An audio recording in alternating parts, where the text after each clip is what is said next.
Continuando a aula de ética profissional, reprodução humana.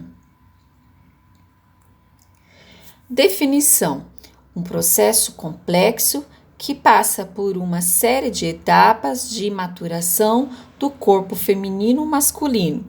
Seu modo mais comum de ocorrência é por meio da relação sexual. Os casais que possuem problemas de infertilidade, no entanto, podem contar com as técnicas de reprodução assistida para conceber. Inseminação artificial.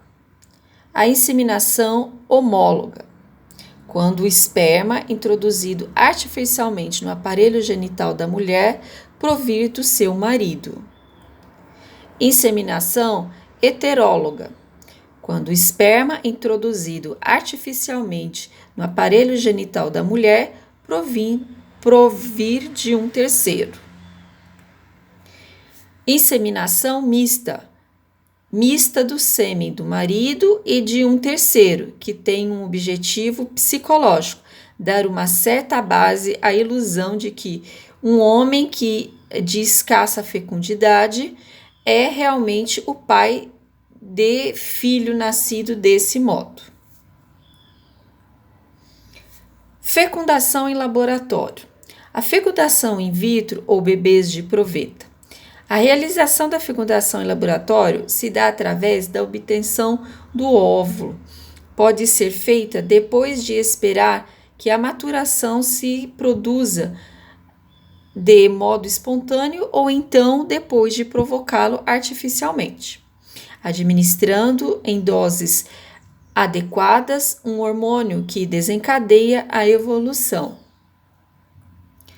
Com uma pequena incisão, se extrai o óvulo poucas horas antes da ocorrência da ruptura do folículo.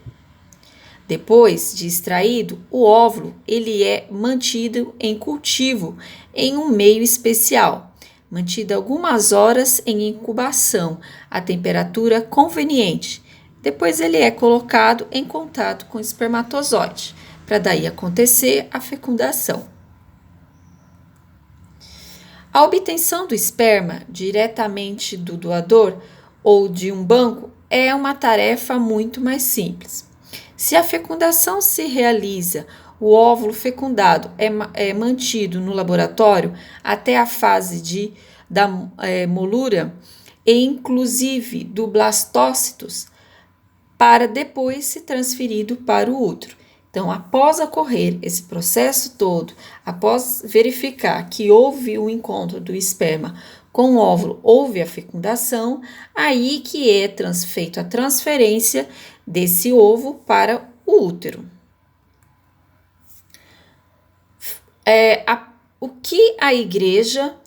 O que se fala sobre a fecundação em laboratório? A igreja, principalmente, ela tem total rejeição quanto a essa questão.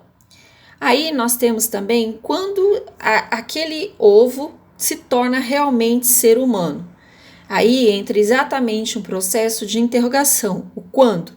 Ele é a partir do momento que houve o encontro do espermatozoide com o óvulo, mas esse encontro não houve da forma natural. E aí? Foi depois que já está no útero e começou a gerar o bebê? Então sempre existe essa interrogação.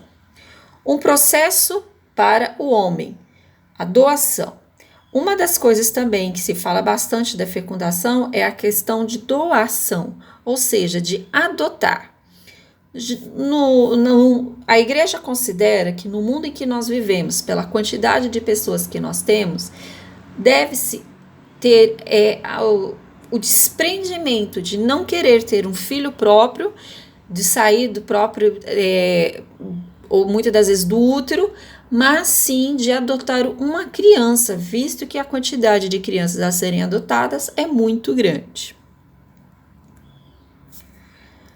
Aceitação crítica condicional. A separação entre sexualidade e procriação.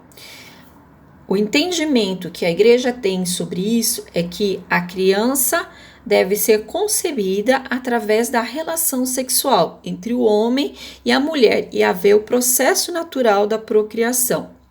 Se a criança for um dom do Excelentíssimo do matrimônio, a criança deve sim ser gerada somente a partir do matrimônio, não antes nem de forma aleatória. Deve haver o processo que considera-se natural. Haver o encontro de uma mulher, a aceitação de um pelo outro, o casamento e depois o processo de gerar uma criança. Mãe de aluguel. Atrás deste conceito, encontramos todas as ideologias da criança desejada. Podemos ter combatido tanto a ideia de mulher objeto. A experiência de mãe de aluguel forneceu mais de uma razão para se alarmar, pois 1/3 das mães portadoras da criança mudaram de opinião e recusaram a dar a criança. Tanto que a mãe de aluguel, ou até mesmo se fala-se a barriga de aluguel, é um processo bastante questionado, um processo bastante complicado, exatamente pelo o que pode acontecer nesse caminho do período todinho gestacional. Carta Brasileira dos Direitos ao Paciente. A Carta dos Direitos dos Usuários da Saúde traz informações para que você conheça seus direitos, a hora de procurar os atendimentos de saúde. Ela reúne os 6 princípios básicos da cidadania, que asseguram ao brasileiro o ingresso digno no sistema de saúde, seja ele público ou privado. Bom final de semana para vocês e espero para a próxima aula.